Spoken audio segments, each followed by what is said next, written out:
من اليوم عداوتهم إلى قيام يوم الدين. قال الله تعالى في كتابه الكريم وفرقانه الحميد: يا أيها الذين آمنوا قوا أنفسكم وأهليكم نارا وقودها الناس والحجارة صدق اللہ العلی العظیم. سب سے پہلے پروردگار عالم کی انتہائی شکر گزار ہیں کہ خداوند متعال نے ماہ ذی الحج، ماہ غدیر، ماہ عید قربان، ماہ عید مباہلہ، ماہ استقبال محرم الحرام ہمیں یہ توفیق عنایت کی کہ دین مبین اسلام کے انتہائی اہمیت کے حامل عنوان و موضوع کے بارے میں آپ کی خدمت میں چند عرائض پیش کر سکیں کہ امامت کے دائرے میں خاندان کا کیا مقام ہے. آپ کی خدمت میں عرض ہوا تھا کہ اسلام کا تعارف جو ہماری سوسائٹیز میں جب سے ہم بچپنے سے اسلام کو پڑھنا شروع کرتے ہیں، اصول دین، فروع دین، اخلاق، تو اس میں اسلام کے مختلف ڈپارٹمنٹس بنائے جاتے ہیں، اور ان ڈپارٹمنٹس میں کلی طور پہ 3 یا 4 ڈپارٹمنٹس پہ بہت زور دیا جاتا ہے کہ اگر ہم پوچھتے ہیں کہ بھائی اسلام کیا ہے تو بتایا جاتا ہے کہ اسلام کے احکام ہیں، فروع دین ہے، نماز، روزہ، حج، زکوٰۃ، خمس، اور پوری تفصیل 10 فروع دین بتائے جاتے ہیں کہ تولا، تبرہ، امر بالمعروف و نہی عن المنکر. یہ 10 فروع دین بتانے کے بعد کہتے ہیں کہ بھائی اور کوئی چیز کیا اسلام کے اندر موجود ہے؟ تو کہتے ہیں ہاں بالکل، اس سے زیادہ اہمیت کے حامل ایک اور چیز موجود ہے، وہ اصول دین ہے اسلام کے، اور وہ بھی بہت بچپنے کے اندر ہمیں ان کے ٹائٹلز، عناوین ہمیں بتا دیے جاتے ہیں کہ بھائی آپ کو بعض چیزوں کے اوپر ایمان لانا ہے اور بعض چیزوں کے اوپر عمل کرنا ہے. یہ 2 ڈپارٹمنٹس بہت زیادہ ہائی لائٹ ہوتے ہیں جب بھی اسلام کا تعارف کروایا جا رہا ہوتا ہے. اصول دین کے اندر یہی 5 چیزیں بیان کی جاتی ہیں: توحید، نبوت، امامت، توحید، نبوت، عدل، امامت، قیامت. یا تھوڑی بہت ترتیب اس میں عدل کو پہلے لے کر آ جاتے ہیں کہ بھئی توحید، عدل، نبوت، امامت، قیامت، لیکن مجموعی طور پہ یہ 5 اصول دین کے طور پہ بیان کیے جاتے ہیں. اسی طرح جب ہم تھوڑا سا اور بچہ سوچنے سمجھنے کے قابل ہوتا ہے ایک فیملی کے اندر، ایک خاندان کے اندر، تو کہتے ہیں کہ اب تمہیں کچھ آداب بھی سیکھنے پڑیں گے، کچھ اخلاق اور آداب بھی سیکھنے پڑیں گے، اور اس کو چھوٹی چھوٹی چیزیں بتائی جا رہی ہوتی ہیں کہ بیٹا بڑوں کا احترام کرنا ہے، آداب اسلامی کے اندر کھانا آپ نے ایسے کھانا ہے، کپڑے آپ کے ایسے ہونے چاہیے، بیٹھنا آپ نے ایسے ہے، اٹھنا آپ نے ایسے ہے، بڑوں سے بات اس طریقے سے کرنی ہے، پہلے آپ نے سلام کرنے. تو آداب اسلامی بہت ہی بچپنے سے، خاص طور پہ جو جن کا افتخار ہے مکتب امامیہ، وہاں پہ یہی آداب اسلامی فرش ازا سے ہی اس بچے کو بچپن سے ہی سکھائے جا رہے ہوتے ہیں کہ اہل بیت کا نام آئے تو آپ نے اس طرح سے درود بھیجنا ہے، یا دعاؤں کا سلسلہ ہے بعض کے بھائی ہفتے کے اندر آپ نے دعائے توسل کا ایسے سلسلہ ہے، دعائے کمیل ہے، تو اس کو پتہ ہوتا ہے کہ یہ آداب اسلامی ہے جس کا مجھے خیال رکھنا ہے. پھر ایک دم سے ایک چیپٹر اور اس کی زندگی میں ایڈ ہوتا ہے، وہ اخلاق کا چیپٹر ہے، اور وہ دیکھتا ہے کہ اچھا آداب کے علاوہ اخلاق بھی ہے. اصول دین کے اندر مجموعی طور پہ عقائد اور جسے ہم کہتے ہیں کہ آئیڈیالوجیکل ڈسکشن کی جاتی ہیں کہ بعض ریالٹیز ایسی ہیں جن پر دلیل کے ساتھ ایمان لانا واجب ہے، جیسے توحید ہے، نبوت ہے، عدل ہے، امامت اور قیامت. ان سارے ڈپارٹمنٹس کو کہا جاتا ہے کہ بھائی اس کے اندر آپ کے پاس ایک دلیل ہونی چاہیے، اس کے لیے قانع کنندہ. آپ توحید کے اوپر اس طرح ایمان نہیں لا سکتے کہ آپ کہیں کہ چونکہ میرے والد توحید کو مانتے ہیں تو اس لیے ہمارے یہاں توحید کو مانا جاتا ہے. کہیں گے کہ نہیں بھائی، ایمان کے اندر تقلید نہیں ہے، اصول دین میں تقلید نہیں ہے. پھر کہتے ہیں بھائی فروع دین کے اندر وہ کام ہے جو کرنے کے کام ہیں، یعنی کچھ کرنا ہے اور کچھ نہیں کرنا ہے. تو اس کو 5 اس کے سب ڈپارٹمنٹس بنائے جاتے ہیں فروع دین کے اندر احکام میں، کہ بعض چیزیں آپ کے لیے واجب ہیں یا حرام ہیں، مکروہ ہیں یا مستحب ہیں، یا پھر ایک 5واں ڈپارٹمنٹ اس کا کہ وہ مباح ہیں آپ کے لیے، کہ مباح ہر وہ چیز کی جو نہ واجب ہے، نہ حرام ہے، نہ مکروہ ہے، نہ مستحب ہے. اب یہاں تک تو ہمارے لیے بہت سادہ کوئی ہم سے پوچھے گا بھی تو ہمارے لیے بتانا بہت آسان ہوتا ہے. اگر کوئی اور زیادہ دقیق دین شناس ہو، اس کے ساتھ ساتھ کہ وہ احکام، عقائد، آداب اور اخلاق ہمیں سکھائے، تو بہت کم ایسا ہوگا کہ اسرار تک نوبت آتی ہے. یہ 5واں ڈپارٹمنٹ ہے کہ جو اسلام کی شناخت کو مکمل کرتا ہے. سیکرٹس آف اسلام، اسرار اسلام. اسلام کے اسرار، اس کے سیکرٹس، اس کے کچھ راز بھی ہیں ساتھ ساتھ. اور ائمہ نے یہ چیزیں، یہ والا جو چیپٹر ہے ائمہ نے عمومی طور پہ سب کے لیے بیان نہیں کیا ہے یہ اسرار والا جو ٹاپک ہے، بلکہ کہا ہے کہ یہی احکام، عقائد، اخلاق اور آداب اگر تمہیں اتنا آمادہ کر دیں اور تمہاری اتنی توجہ ہو ان ڈپارٹمنٹس کی طرف، تو پھر تم اسرار ریسیو کرنے کے قابل بن جاؤ گے. یہ وہ پانچواں ٹاپک ہے کہ جو ایلیجبلٹی چاہیے جس کے لیے. پھر ائمہ کیا کرتے تھے، مثلا امیر المومنین کمیل کو لے کے جاتے تھے نخلستانوں کے اندر. بھائی مسجد میں کمیل بیٹھے ہوئے ہیں، باقاعدہ نماز مغربین ہو گئی ہے، میں کمیل سے کہنا کمیل آ جائیے. وہ امیر المومنین کا مغرب کے بعد کا برنامہ ہوتا ہے. اب وہ امیر المومنین وہاں جا کے مناجات کرتے تھے. یہ جو دعائے کمیل ہے سب کو معلوم ہے کہ یہ دعائے حضرت خضر ہے. اصل میں یہ حضرت خضر کی دعا ہے کہ جو ہمارے درمیان دعائے کمیل کے نام سے معروف ہے. چونکہ حضرت جناب کمیل نے امیر المومنین سے یہ دعا کرتے ہوئے امیر المومنین کو بارہا دیکھا اور پھر حضرت کمیل نے یہ دعا روایت کی ہے، تو اس لیے حضرت کمیل کے ساتھ معروف ہو گئی دعائے کمیل. ایسے بہت دفعہ ایسا ہوا ہے کہ باقاعدہ حضرت کمیل کا ہاتھ پکڑ کے لے کے گئے اور جا کے جو ہے وہ اسرار اسلام کے جو ہے جناب کمیل کو بتائیں. اور بعض اسرار سے کہا کہ یہ آپ نے ٹرانسفر کرنے بتانے ہیں جا کے سوسائٹی میں، بعض سے کہا کہ کمیل یہ صرف آپ نے اپنے تک رکھنے، یہ آپ نے آگے نہیں ٹرانسفر کرنا. اسی طرح باقی اور بھی حضرت ابوذر، حضرت سلمان فارسی، ان کا بھی مقام ایسا ہی تھا. اہل بیت کے در پہ چونکہ وہ ادب بجا لائے تھے، وہ آداب خانوادہ عصمت و طہارت کے بجا لائے تھے کہ اسرار اسلام کے قابل بن گئے تھے. ان میں بھی اتنا مقابلہ ہوتا تھا. آپ یقین کریں بعض روایات ایسی آئی ہیں کہ حضرت ابوذر اس چیز پہ بڑا چیک رکھتے تھے کہ سلمان کتنا ٹائم تنہائی میں امیر المومنین کے ساتھ گزارتے ہیں، یہ سلمان کتنا ٹائم نبی اکرم کے ساتھ اکیلے میں گزارتے ہیں. اور حضرت سلمان حضرت ابوذر پہ ایک چیک رکھتے تھے کہ بھائی یہ لے کر گئے، اس کا مطلب یہ دونوں تنہا تھے، حتماً اسرار اسلام کے بارے میں بات ہوئی ہوگی. ایسے بہت ساری باتیں ہیں کہ جو اہل بیت نے آپس میں بھی کی ہیں. یہ ڈپارٹمنٹ جو اسرار کا ہے یہ ایک دینی محرم اور نامحرم بھی ہوتا ہے. جیسے ہمارے ہاں جینڈر کے لیے محرم نامحرم ہوتے ہیں، اسرار کے لیے محرم کی ضرورت ہوتی ہے. بعض باتیں ایسی ہیں کہ جو امیر المومنین نے فقط جناب سیدہ سے کی ہیں اور کسی سے نہیں کی، اور ایسی ہی جناب سیدہ نے فقط امیر المومنین سے کی ہیں. ایک مرتبہ درود بھیجیں محمد و آل محمد پر، اللہم صلی علی محمد و آل محمد. اسی طرح بعض باتیں ایسی ہیں جو نبی اکرم نے فقط امیر المومنین سے کی ہیں اور کسی سے نہیں کی ہیں وہ باتیں. اور بعض باتیں ایسی ہیں سامنے امیر المومنین نے بھی نبی اکرم سے ڈسکس کی ہیں.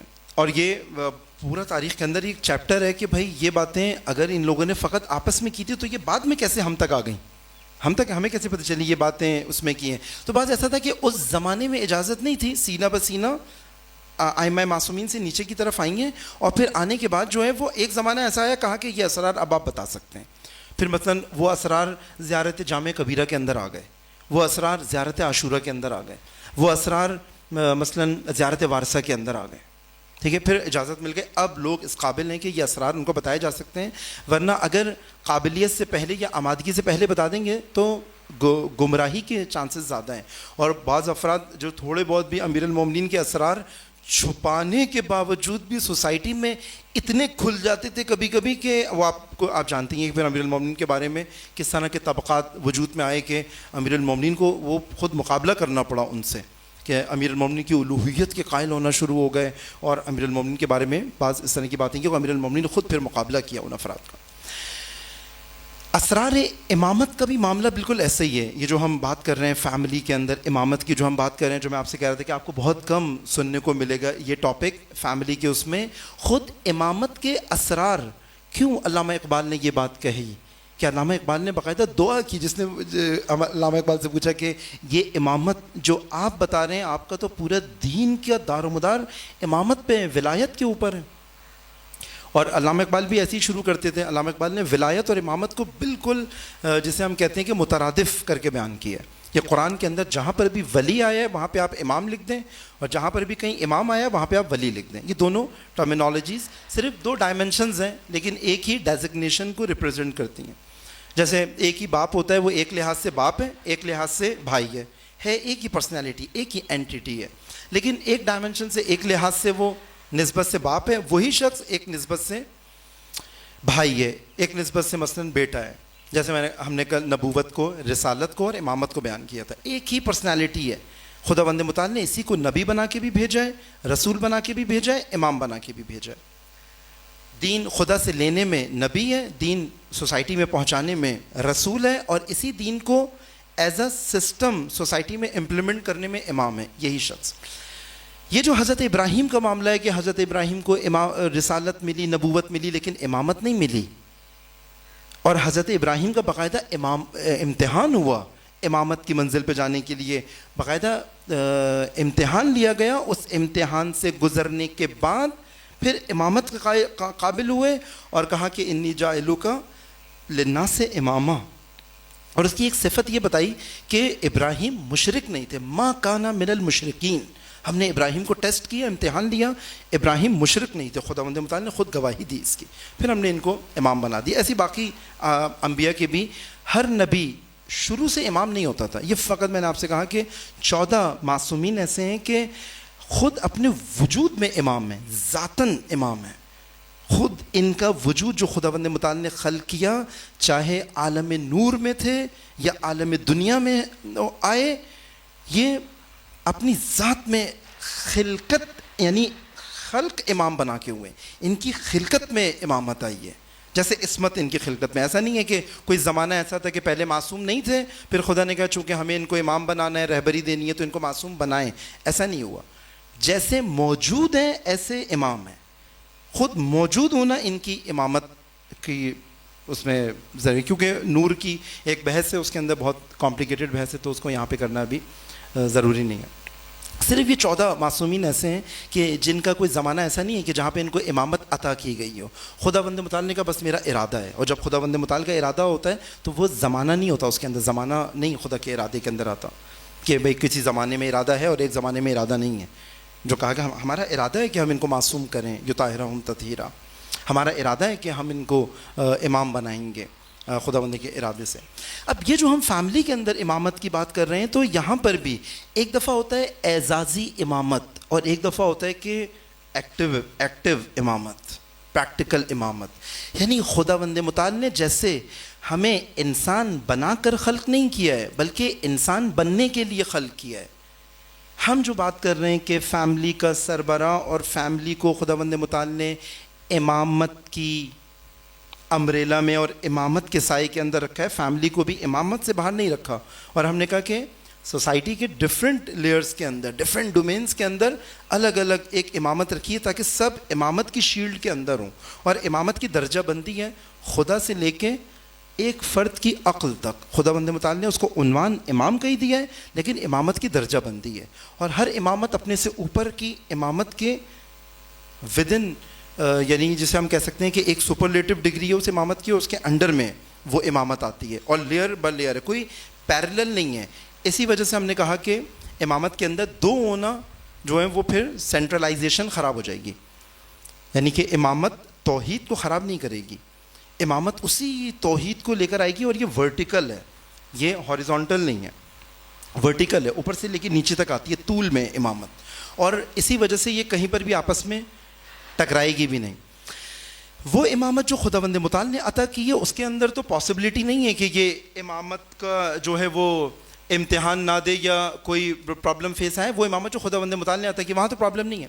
لیکن یہ امامت جو غیر معصوم امامت ہے, اس کے اندر پاسبلٹی ہے یہ ڈسٹریکٹ بھی ہو سکتی ہے. اس لیے یہاں پہ ہم کہتے ہیں کہ خداوند متعال نے شوہر کو یا باپ کو اعزازاً جو اس کا مقام ہے, جب کہا کہ قوامون علی النساء, کہ یہ ان کو جو ہے وہ ایک برتری حاصل ہے, وہ ان رسپانسبلٹیز کی وجہ سے یہ برتری, کیونکہ ہمیں ان کو امامت کی ذمہ داری ان کے گرد ان کے لیے ان کو دینی تھی, اور ان کے اندر ایک خاص کوالٹی پائی جاتی ہے اس وجہ سے. یہاں پہ جیسے ہی کہا قوامون علی النساء, اور یہ اپنے اپنے گھروں کے امام ہیں. اور وہ قرآن کی, کیونکہ کل وہ ایک بزرگ نے مجھے ایک پرچی بھی دی تھی کہ وہ قرآن کی آیت بھی بتا دی گیا کہ بھئی کہاں پہ فیملی کے اندر یہ بات آئی ہے کہ بھئی وہ امام جو ہیں. تو وہ میں آیت بھی لے کر آیا تھا, سورہ فرقان کی آیت نمبر 74. سورہ فرقان کی آیت نمبر 74 کے اندر یہ آیت بھی ہے اور روایت بھی ہے. یہ بڑی حسین آیت ہے, دلچسپ آیت ہے. یہ آیت وہ ہے کہ اس میں سورہ فرقان عباد الرحمن کی صفات بیان ہو رہی ہیں. سورہ فرقان میں شروع سے لے کے آخر تک اور درمیان میں یہ والی آیت آتی ہے 74 آیت, تقریباً 12-13 صفات بیان کی گئی ہیں. بندگان خدا کون ہوتے ہیں ان کی صفات بیان کی گئی ہیں. عباد الرحمن کون ہوتے ہیں, عباد الرحمن کی باتیں کیسی ہوتی ہیں, عباد الرحمن کا چلنا کیسا ہوتا ہے, عباد الرحمن کا بولنا کیسا ہوتا ہے, عباد الرحمن بولتے کیسے ہیں, عباد الرحمن کی کانفلکٹ ریزولوشن کیسے ہوتی ہے, جب کوئی کانفلکٹ آ جاتا ہے تو وہ کانفلکٹس اپنے پرابلمس کیسے سالو کرتے ہیں, عباد الرحمن اپنے دشمنوں کے ساتھ کیسے ہوتے ہیں, عباد الرحمن اپنے مخالفین کے ساتھ کیسے ہوتے ہیں, عباد الرحمن اپنی زندگی میں جب فقر میں پڑتے ہیں تو کیا کرتے ہیں, ایسے مختلف ان کو بتایا گیا. اس میں یہ بتایا کہ عباد الرحمن کی دعا کیا ہوتی ہے. یہ جو آیت ہے وہ ان کی دعا کے بارے میں کہا کہ یہ جو خدا کے بندے ہوتے ہیں نا, جو خدا کے بندے ہوتے ہیں, خود یہ ٹرمینالوجی قرآن کی بڑی کی ٹرمینالوجی ہے. عباد الرحمن یہ نہ دنیا کے بندے ہیں, نہ دولت کے بندے ہیں, نہ شہرت کے بندے ہیں, نہ اقتدار کے بندے ہیں, یعنی اس کے چکر میں نہیں ہیں, اس کے محور میں زندگی نہیں ہے, خدا کے بندے ہیں. کہا کہ عباد الرحمن کی دعاؤں میں سے ایک دعا یہ ہے, اور یہ دعا روایت میں امام صادق علیہ الصلوۃ والسلام, درود بھیجو محمد و آل محمد پر, اللہم صلی علی محمد و آل محمد.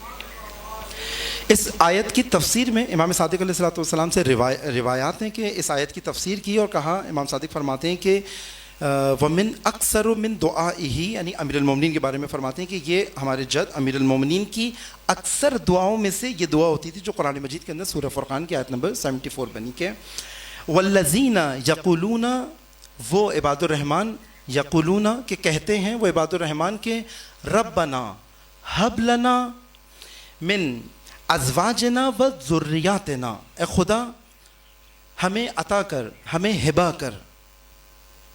وہ عباد الرحمن کہتے ہیں اپنے رب سے اس صدا کے ساتھ کہ رب بنا, اے میرے رب ہمیں عطا کر, ہمیں ہبہ کر. ہبہ عربی زبان کے اندر گفٹ کرنے کو کہتے ہیں, ہر عطا کرنے کو ہبہ نہیں کہتے ہیں.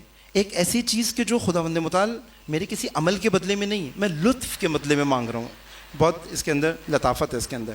کہا کہ عباد الرحمن کی دعا, یعنی کہ عباد الرحمن خدا کو نا اس ٹرمینالوجی سے پکارتے ہیں, رب بنا. یہاں پہ کہہ سکتے تھے الہنا بھی کہہ سکتے تھے, اللہم بھی کہہ سکتے تھے, بہت ساری ٹرمز آ سکتی تھی. کہا لیکن عباد الرحمن کا اسٹائل الگ ہوتا ہے, اور یہ فیملی سے ریلیٹڈ آیت ہے قرآن مجید کی.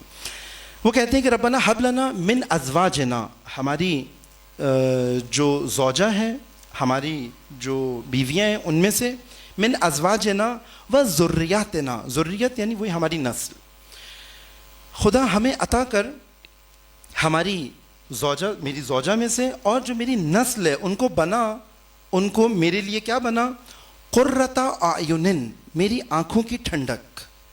بہت خوبصورت دعا ہے, میری آنکھوں کی ٹھنڈک. وجعلنا, اور ہمیں بنا, یہ جو عباد الرحمن اپنے بارے میں کہتے ہیں کہ اور ہمیں بنا, للمتقین اماما, کہا کہ اور ہمیں ان متقیوں کا امام بنا دے.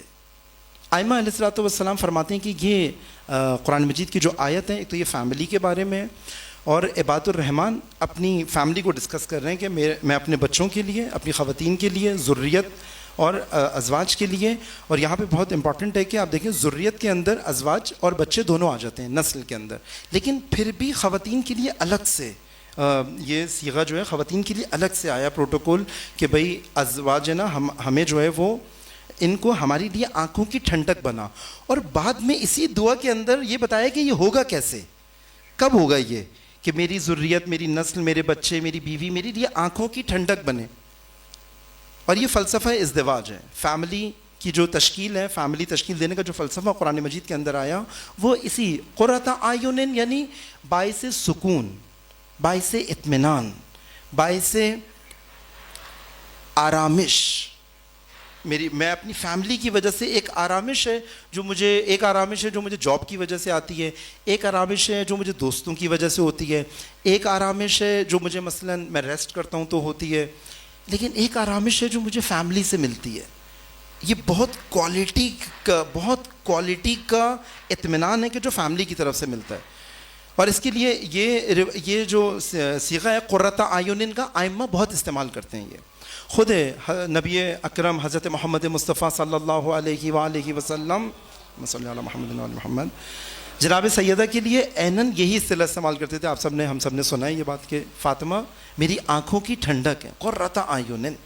اس امیر المومنین اپنے بچوں کے لیے بھی یہ صیغہ استعمال کرتے تھے. یہ جو میرے بچے ہیں حسنین, جناب زینب اور باقی بچے, امیر المومنین کہتے تھے میرے بچے میری آنکھوں کی ٹھنڈک ہیں. یہ روایت اکثر ائمہ سے اپنے بچوں کے بارے میں آئی ہے. یہاں پر جو چیز بہت امپورٹنٹ ہے ہمارے لیے, ایک تو یہاں پہ اس کے اندر واضح امام کا صیغہ آیا اور کہا کہ میرے بچوں کو, میری نسل کو میری آنکھوں کی ٹھنڈک بنا, اور وجعلنا للمتقین اماما. امیر المومنین نے کنٹینیو وہ کر دیا, کمپلیٹ کر دیا اس میسج کو. یہ کام کیسے ہوگا؟ جب میں اس گھر کا امام بنوں گا, جب میں ان کے لیے امامت کے فرائض ادا کروں گا. اس کی بھی دعا خدا سے مانگیے, خدا مجھے اس گھر کا امام بنا. کیونکہ یہ دعا عام افراد کے بارے میں امیر المومنین اور ائمہ وہ ہیں کہ جو ان مقامات کے اوپر پہلے ہی فائز ہیں, اور ہمارے استاد کہتے ہیں کہ مطلب یہ وہ مستجاب دعائیں کہ جو دعا کرنے والا ہے اس کے لیے پہلے ہی مستجاب ہے یہ دعا. وہ تو صرف اپنے گھر کے لیے نہیں بلکہ للمتقین امامہ امیر المومنین کے ٹائٹلز میں سے استثنائی ٹائٹلز جو حتیٰ باقی اور ائمہ کے لیے الگ سے نہیں آئے. جیسے امیر المومنین کا ٹائٹل ہے, خود امیر المومنین امام علی کے لیے مختص یہ ٹائٹل ہے.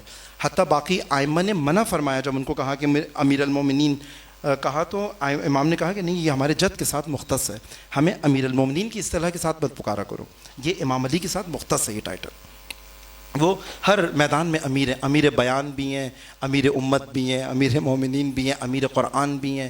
ہر اس کی امیری خداوند متعال نے مولا متقیان کو دی ہے. تو کہا کہ ان کا ایک ٹائٹل یہ ہے امام المتقین, امیر المومنین کے القابات میں سے واضح القاب ہے جو شیعہ سنی دونوں بکس کے اندر وہ القاب آیا ہے.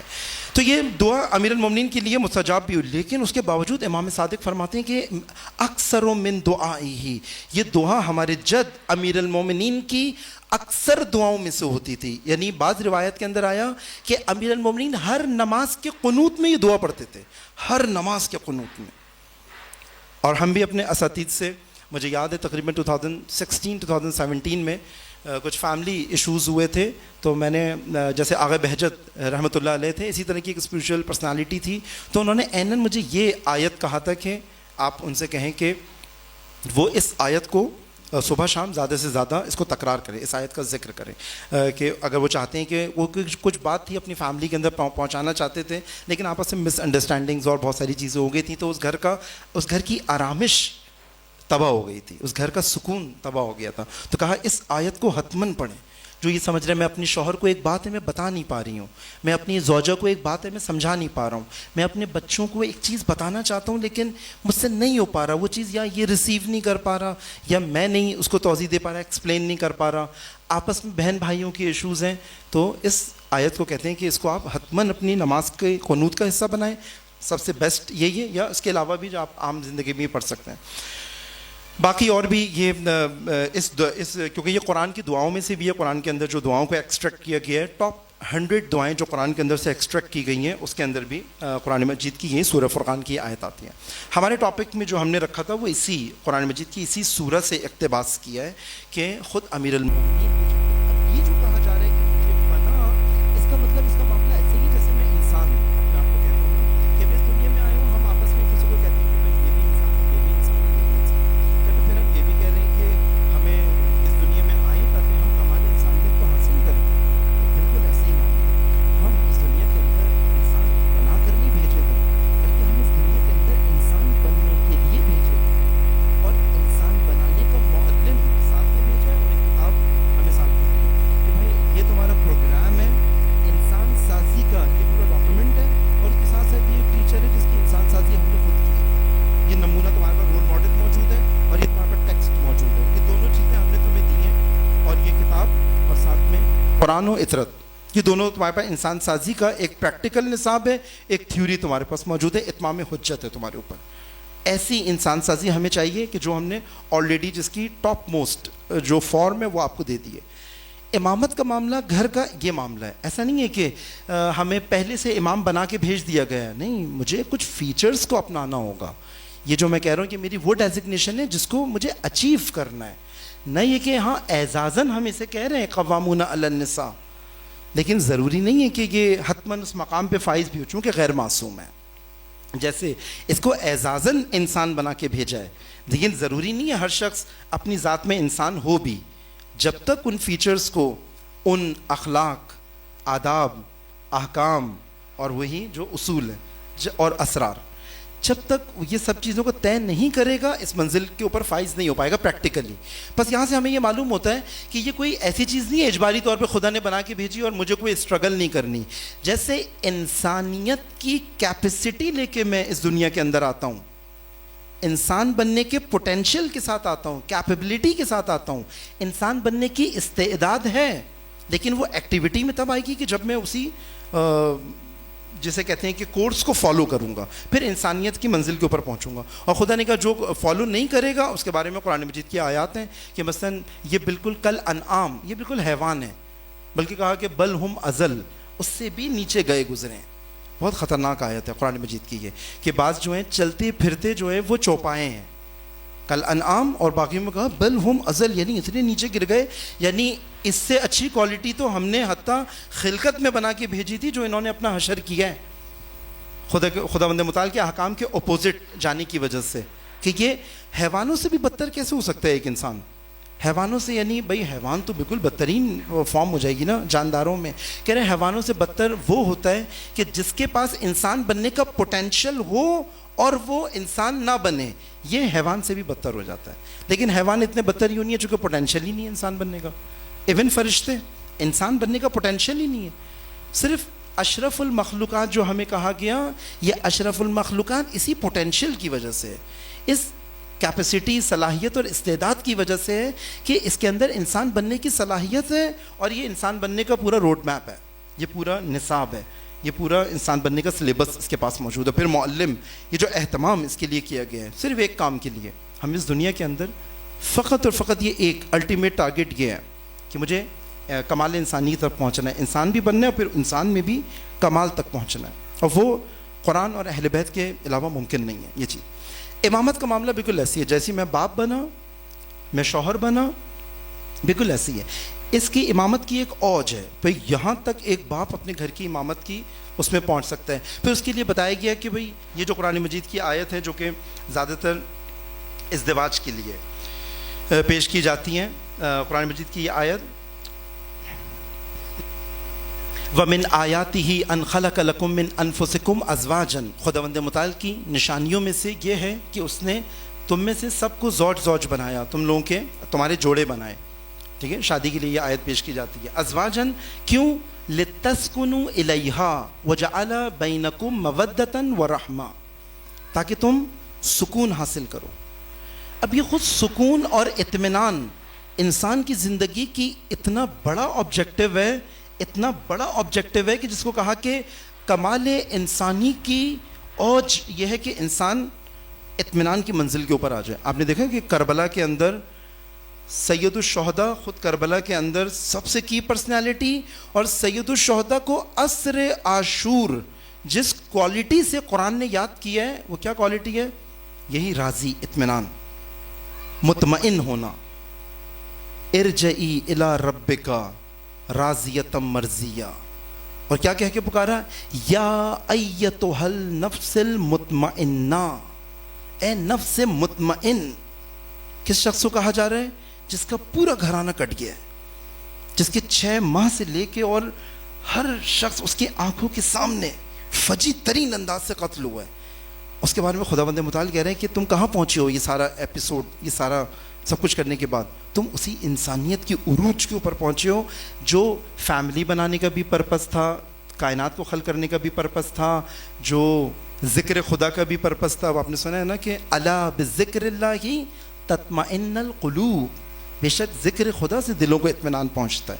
اطمینان مومن کی ایسی علامت ہے کہ اگر کوئی گڑبڑ مومن ہوگا نا تو ائمہ فرماتے تھے تم اس کو اطمینان سے چیک کر لینا، جتنی بھی مشکلات آ جائیں، فائنینشیل ایشوز ہوں، سوشل ایشوز ہوں، اکنامیکل ایشوز ہوں، کلچرل ایشوز ہوں، فیملی ایشوز ہوں، یا حتیٰ جیسے حالات خراب ہیں، ملک کے حالات خراب میں خدا نخواستہ پرابلم ہو، ائمہ فرماتے تھے تم کبھی بھی مومن کو مضطرب نہیں دیکھو گے. یہ یاد رکھنا، مومن کی ایک کمپلسری سائن جو ہے نا وہ مومن کا یہ، تم اس کو کبھی مضطرب نہیں دیکھو گے. مومن مضطرب نہیں ہوتا. مومن مشکل میں ہو سکتا ہے, مومن مصیبت میں ہو سکتا ہے, مومن ایکسیڈنٹس میں ہو سکتا ہے, سوشل ایکسیڈنٹس ہو سکتے ہیں اور فزیکل ایکسیڈنٹس ہو سکتے ہیں اس کی لائف میں, لیکن مومن اگر یہ ہے تو یہ کبھی بھی, جیسے ابھی آپ دیکھتے ہیں رہبر معظم انقلاب اسلامی کو آپ نے 2 خطاب رہبر معظم نے ابھی تک کیے ہیں. یہ جنگ, کتنی بڑی جنگ ایک ملک کے اوپر آئی ہے, اور وہ رہبر کہ جس کا ہر کسی نے ساتھ چھوڑ دیا ہے. ہر ملک اپنی گلیم بچا رہا ہے, ہر مسلمان ملک اپنے آپ کو بچانے کے در پہ ہے, لیکن دنیا کے شیطانوں سے, ظالموں سے ٹکرا رہا ہے ایک شخص کہ اس کو پتہ ہے کہ میں زمانے کے اس امام کا نائب ہوں کہ جس نے انہی شیطانوں سے آ کے ٹکرانا ہے, میں سرنڈر نہیں کر سکتا. لیکن جب وہ بات کرتا ہے تو اس کے وجود میں کتنا اطمینان ہے, جب وہ دین بیان کرتا ہے تو کتنے کانفیڈنس سے بیان کر رہا ہے, جب وہ جوانوں سے بات کر رہے ہیں تو اس کے اندر کتنا, اس کے وجود میں اطمینان کتنا ہے. انہی اسپیچز کے اندر آخر میں رہبر معظم مسکرا رہے ہیں, جس کے ٹاپ لیول کے کمانڈرز شہید ہو گئے وہ مسکرا رہے ہیں. مومن سے اطمینان نہیں چھین سکتا دشمن. پوری یزیدیت کی مشینری مل کے حسین سے اطمینان نہیں چھین سکتی. پورے اطمینان کے ساتھ امام حسین جو رخصت ہوئے ہیں کتنے اس کے ساتھ, اور آخر میں قرآن نے, خدا کا کلام ہی ہے, خدا نے کہا یا ایھا النفس المطمئنہ, اے نفس مطمئن میری طرف پلٹا. بس خانوادے کے جو فلسفہ بتایا کہ ہم نے تمہیں کیوں کہا کہ تم فیملی کریٹ کرو, فیملی تشکیل دو, اس کا بیسک پرپز یہ ہے کہ تمہیں مقام اطمینان کے اوپر پہنچنا ہے. اطمینان اگر ہوگا نماز اچھی ہوگی, اطمینان اگر ہوگا دعا اچھی ہوگی, اطمینان اگر ہوگا حتیٰ کھانا بھی اچھا بنے گا, اطمینان اگر ہوگا بچوں کی تربیت اچھی کر پائیں گے, اطمینان ہوگا حتیٰ اگر کانفلکٹس بھی ہوں گے تو کانفلکٹ ریزولوشن بہت آسان ہو جائے گی. اگر اطمینان ہوگا انڈرسٹینڈنگ آسان ہو جائے گی. اطمینان بیک بون ہے فیملی کی, ریڑھ کی ہڈی ہے جس کے اوپر پوری فیملی کا اسٹرکچر کھڑا ہوا ہے. اور کہا کہ یہ جو ہم نے تمہیں ازدواج کیا, کیونکہ ایک اطمینان ایسا ہے وہ تمہیں فیملی سے ملنا ہے, جو شوہر کو بیوی سے ملے گا, جو بیوی کو شوہر سے ملے گا, اور وہ بھی نفس سے تعلق ہے. اس کا لذت کا تعلق جسم کے ساتھ ہے, اطمینان کا تعلق نفس کے ساتھ ہے. کیا کہا وہاں پہ, یا ایھا النفس المطمئنہ, نا جسم المطمئنہ. بہت امپورٹنٹ ہے یہ ٹرمینالوجیز علم عرفان کے اندر, اور عرفان میں فلسفے کے اندر اس کو بہت ڈیپلی بتایا جاتا ہے کہ اطمینان, جہاں بھی قرآن ٹرمینالوجی جہاں پہ بھی اطمینان آئی ہے اس کا تعلق روح کے ساتھ ہے. پورا جسم جس کا مجروح ہے اس کے لیے یہ ٹرمینالوجی آ رہی ہے نفس المطمئنہ. تو امپورٹنٹ ہے یہ چیز. اسی طرح لذت کا تعلق جسم کے ساتھ ہے, وہ بہت ٹیمپریری ہے. اطمینان کو دوام ہے, اطمینان جو ہے وہ لاسٹنگ ہے, اطمینان کی اس کو دوام ہے, پائیدار ہے. اطمینان کے اندر پائیداری ہے, لذت کے اندر پائیداری نہیں ہے. ایک آپ جوس کا گلاس پیتے ہیں, جتنی دیر آپ پی رہے تھے اتنی لذت ہے, جیسی وہ ختم ہوا تھوڑی دیر بعد ختم. لذت کے اندر پائیداری نہیں ہے. لذت صرف آپ کو مشغول کرنے کے لیے, فی الحال ٹیمپریری چیزوں سے گزارنے کے لیے. بہت پیاس لگ رہی تھی تو پانی کے اندر ایک لذت رکھی ہے تاکہ وہ لذت کی خاطر پیے گا تو پیاس بھی بجھے گی. لیکن اطمینان انسان کی انسانی ضرورت ہے, نہ کہ انسان کی جسمانی ضرورت ہو. بس فیملی کا ایک پرپز یہی بتایا گیا کہ کیوں امامت کو ہم نے فیملی کے اندر رکھا, اور باپ سے اور شوہر سے کہا کہ دیکھو تمہیں امامت کرنی ہے, تمہیں بادشاہت نہیں کرنی ہے, تمہیں فیملی کا ڈکٹیٹر نہیں بنایا جا رہا کہ تمہیں اگر ان کے اوپر ایک سمجھیں سپرلیٹو اختیارات تمہیں دیے کہ فائنل اتھارٹی تمہارے پاس ہے, تو تم نے اس فیملی کو اس کے مطابق چلانا ہے جس کی امامت میں تم ہو, اور یہ فیملی آٹومیٹیکلی اس کی امامت کے اندر آ جائے گی. اسی لیے جب ہم کہتے ہیں کہ بھائی ہم اپنے بچوں کے لیے شوہر کا انتخاب کر رہے ہیں, اپنے بچوں کے لیے رشتے ڈھونڈ رہے ہیں, چیزیں کر رہے ہیں, تو ہم صرف روٹی کپڑا اور مکان نہیں دیکھیں گے, تو انسان کی حیوانی ضرورتیں. ہم کہتے ہیں کہ خود یہ شخص, یہ دیکھو اس کے اندر اطمینان ہے, اگر یہ خود مطمئن انسان ہے, اگر مطمئن ہوگا میری بیٹی کی فیملی کے اندر بھی اطمینان ٹرانسفر ہوگا. امام کی کوالٹیز کے اندر ایک یہ ہے کہ امام مطمئن ہوتا ہے. اگر امام مطمئن نہ ہو تو پوری امت مضطرب ہو جائے گی, پوری فیملی سٹریس کے اندر آ جائے گی. جب بھی دیکھیں بہت سارے افراد ایسے ہوتے ہیں, وہ نمونہ ہوتے ہیں اپنے خاندان کے اندر, اور لوگ جب کبھی پرابلمس میں جاتے ہیں تو کہتے ہیں بھائی تایا کو بلاؤ, تایا سے پوچھو آ کے, یہ دیکھو ہم والد صاحب سے بات کرتے ہیں. یہ سوسائٹی کے اندر بھی ہوتا ہے, بہت بڑے بڑے ڈیزاسٹرز ہو رہے ہوتے ہیں لیکن ایک شخص اسٹینڈ دیا ہوتا ہے, فرم کھڑا ہوتا ہے بالکل, تو کہتے ہیں کہ یہ اطمینان کے اندر ہے, اس کو ڈیزاسٹرز چیزیں ایشوز جو ہے نا ہلا نہیں رہے اس کو, تو کہتے ہیں یہ سرپرستی کے قابل انسان ہے, ایک فیملی نہیں، پتہ نہیں خاندان میں کتنی فیملیز کی سرپرستی کر رہا ہوتا ہے. اس لیے امامت کا ٹائٹل اور ولایت کا ٹائٹل، چونکہ زیادہ تر جو روایات شوہر کے بارے میں اور باپ کے بارے میں آئی ہیں اس میں ولی کا ٹائٹل دیا گیا ہے.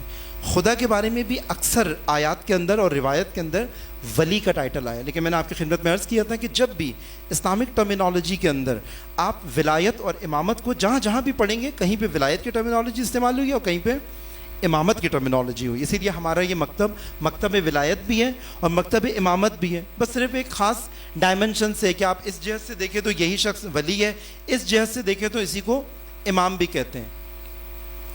عربی کے اندر امام وہ افراد کے جو تھوڑا بہت بھی یہ جیسے گھر کی کنسٹرکشن ہوتی ہے، آپ لوگوں نے یہ چیز دیکھا ہوگا کہ جو ٹھیکیدار ہوتا ہے یا خاص طور پہ مستری بھی جب دیوار بنا رہے ہوتے ہیں، دیوار کے اندر ایک رسی ہوتی ہے اس دیوار کو سیدھی رکھنے کے لیے. اس رسی کے آخر میں بالکل ایک لٹو جیسی ایک چیز ہوتی ہے. میں نے یاد کیا تھا اس کا نام کہ پنجابی میں اس کو کیا کہتے ہیں، پھر میں بھول گیا. تو وہ جو لٹو ہوتا ہے نا، جو ایک بھاری سی چیز ہوتی ہے جو رسی کو بالکل اسٹریٹ رکھتی ہے، جس سے چیک کرتے ہیں کہ بھائی تھوڑی تھوڑی اینٹیں بنانے کے بعد آدھی دیوار بن گئی، پھر چیک کرو ٹیڑھی تو نہیں ہو رہی. عربی کے اندر اس کو امام کہتے ہیں کہ جو اس پوری عمارت کی مستقیم ہونے کی ضمانت دیتا ہے. عربی کے اندر اس کو امام کہتے ہیں. اب سوسائٹی کا امام، امت کا امام، گھر کا امام اسی چیز کی ضمانت ہے کہ یہ صراط مستقیم پہ چلیں گے. جیسے یہ آگے پیچھے ہوں گے، میری ذمہ داری ہے کہ مجھے فوراً رہنمائی کرنی ہے، رہبری کرنی ہے اور میدان کے اندر آنا ہے. باقی میں نے کہا اس کو آئیڈیل کہاں سے لینا ہے؟ اس کو آئیڈیل اپنے سے اوپر جتنے امام ہیں ان سے لینا ہے. سب سے زیادہ قربانی مجھے دینی ہے، سب سے زیادہ خدمت مجھے کرنی ہے، سب سے زیادہ برداشت مجھے کرنا ہے. کیوں؟ خدا نے مجھے امام بنایا ہے. اور میں فوراً دیکھوں، چونکہ میں مولا علی کا ماننے والا ہوں، میں فوراً دیکھوں امیر المومنین نے کیا کیا برداشت کیا ہے. یہ تو 2 بچے ہیں، مجھ سے یہ 2 بچے، ایک بیٹا ایک بیٹی نہیں برداشت ہو رہی. اگر بار بار پرابلم کر رہے ہیں، بار بار چیزیں کر رہے ہیں، کہتے ہیں امام کا تحمل بھی عروج پر ہونا چاہیے. امام کا تحمل بہت زیادہ ہونا چاہیے، مجھے برداشت کرنا ہے.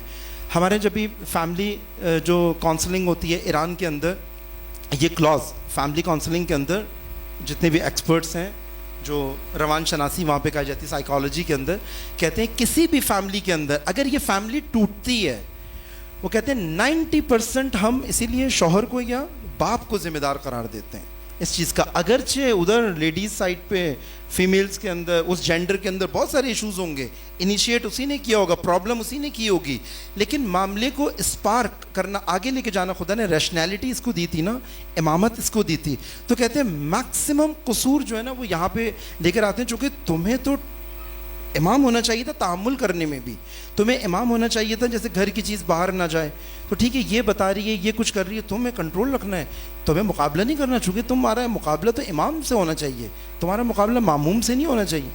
تمہیں کبھی بھی اپنے بچوں کو، اپنی وائف کو حریف نہیں بنانا. خدا نے تمہیں عزت دی ہے، اتنا تمہیں مقام دیا ہے، تو تم ایسا نہ ہو جاؤ کہ تم خود اپنے آپ کو اسی لیول کے اوپر لے کر آ جاؤ. بالکل ایسے جیسے امت کا امام امت کے مقابلے میں آنا شروع ہو گیا، تم نے میرے ساتھ ایسے کیا تو میں بھی تمہارے ساتھ ایسے کروں. یہ کب ہوگا؟ جب اس کو اپنی آئیڈینٹی، اپنی خودی، اپنی شناخت اس طرح سے نہیں ہوگی کہ خدا نے، وہ خداوند متعال نے جتنی مجھے عزت دی ہے، فضیلت دی ہے، قوامون علی النساء بنایا ہے، اتنی میری رسپانسبلٹیز بڑھا دی ہیں.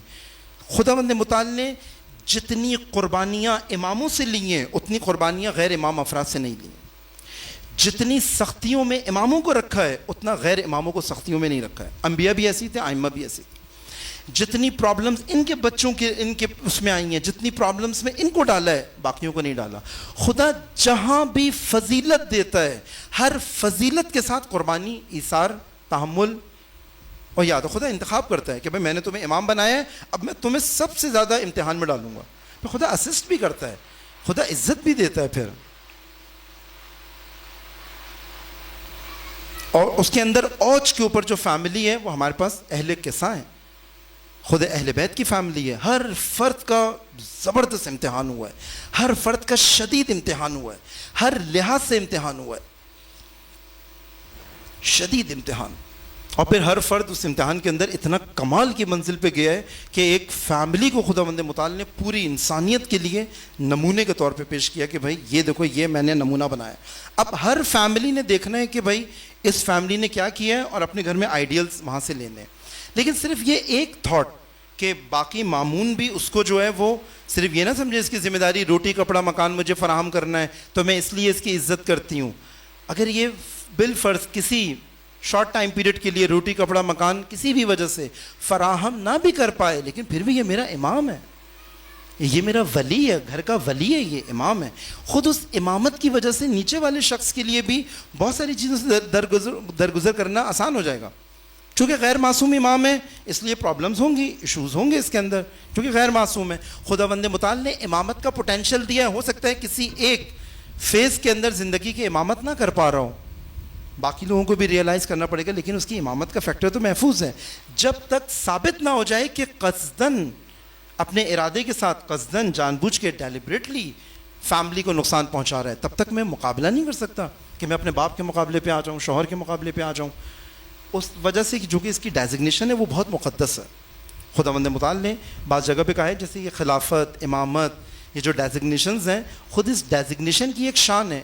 امام معصوم میں تو گنجائش ہی نہیں ہے وہاں پہ کوئی ایشو ہو تو ہمیں کوئی برداشت کرنا پڑے، خدا نہ خاصہ وہاں تو گنجائش ہی نہیں ہے ایشوز کی. لیکن ہاں غیر معصوم جہاں جہاں خدا نے امام بنائے وہاں پہ تعظیم رکھی ہے، اطاعت اس کے مقابلے پہ رکھی ہے. چاہے وہ امام جمعہ ہو، چاہے وہ اگر اس جگہ پر ہو نہ کہ آج کا امام کعبہ، چاہے وہ امام جماعت ہو. کہا کہ بھائی امام جماعت کی روزانہ پریکٹس ہی تمہیں یہی کروائی جا رہی ہے، اس سے آگے نہیں بڑھنا، اس کے پیچھے رہنا، اس سے پہلے سجدے میں نہیں جانا، اس سے پہلے رکوع میں نہیں جانا. دیکھو جیسے یہ چل رہا ہے اس کے ساتھ چلو، یہ بول رہے تم چپ ہو جاؤ، یہ بول رہے تم چپ ہو جاؤ، کیونکہ امام بول رہا ہے. سائنس ہے، اسرار امامت امام خمینی کی کتاب ہے، بڑی زبردست نماز کے بارے میں. اتنا مزہ آئے گا نا اگر یہ کتاب 25% بھی میں نے سب دوستوں کو جوانوں کو کہتا ہوں، اگر اسرار امامت سیکریٹس آف نماز اسرار الصلاۃ امام خمینی کی کتاب ہے، اتنا مزہ آ جائے گا نماز کے اندر، اتنا مزہ آئے گا نماز پڑھنے میں. اگر ہم نے ابھی تک نماز کے احکام پڑھے تو کبھی کبھی نماز جو ہے کبھی کبھی تھوڑی سی بھاری بھی ہو جاتی ہے ہمارے لیے، لیکن اسرار نماز اور دین کے ڈفرینٹ ڈپارٹمنٹس میں اگر اسرار والا ٹاپک کلیئر ہو تو اس میں مزہ آنا شروع ہو جاتا ہے پھر ان سب چیزوں میں. چاہے وہ روزے کے اسرار ہوں، حتیٰ اسرار مکتب عاشورہ، اسرار مکتب عاشورہ، اگر شب عاشور کے اسرار، صرف شب عاشور کے، اگر ایک شخص اسرار کی نگاہ سے شب عاشور کا جائزہ لے، یہ 8-10 گھنٹے امام حسین اور امام حسین کے انصار نے کیا کیا شب عاشور، خدا شاہد ہے اسرار سے بھری ہوئی شب ہے. پوری کائنات کے اسرار ایک طرف ہیں، شب عاشور کے اسرار ایک طرف ہیں. کیا کیا سید الشہداء نے، کس کس سے بات کی ہے، کس کے ساتھ بیٹھے ہیں. وہاں پہ بھی امام حسین نے یہ کام کیا، ایک ایک فرد کو لے کے جاتے تھے اس کے مقتل کی جگہ، وہاں پہ بیٹھتے تھے اور اس سے کچھ بات کیا کرتے تھے. بعض جگہ گیا 5 لوگوں کے درمیان بات کی ہے، خیمے کے اندر 5-7 لوگوں کو جمع کیا، باقی لوگ باہر جائیں، مجھے ان سے بات کرنی ہے. جو بات ان 5-7 افراد سے کرنی ہے وہ باقیوں سے نہیں کرنی. جو بات بیویوں سے کی ہے وہ ایک الگ بات ہے. کچھ باتیں شب عاشور جو صرف مولا ابو الفضل عباس سے کی ہیں سید الشہداء نے، صرف اپنے علمدار سے کی ہیں. کچھ باتیں جو صرف حبیب ابن مظاہر سے کی ہیں، شب عاشور کی ہیں. کچھ باتیں زہیر بن قین سے کی ہیں. کچھ باتیں حضرت حر سے کی ہیں جب حضرت حر اپنے ان کے ساتھ آئے ہیں، تقریباً صبح عاشور کا سب وقت تھا وہ.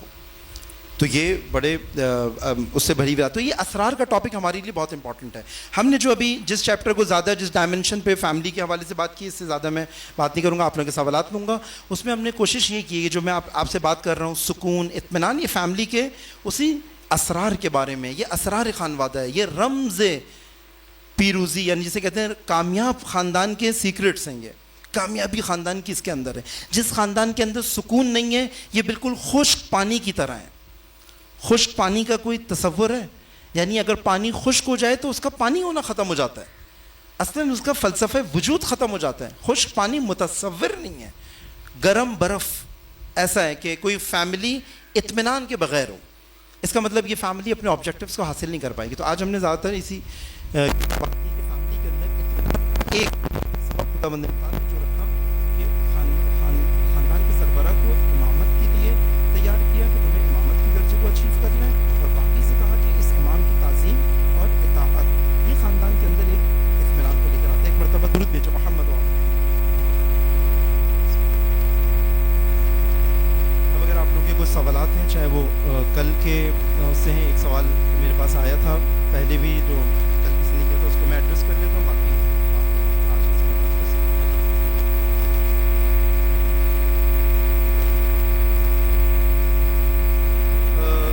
سوال کل کیا گیا تھا کہ if a husband is imam is he only a leader or a companion too? If a father is an imam, then can he be a friends with the children or not? Obviously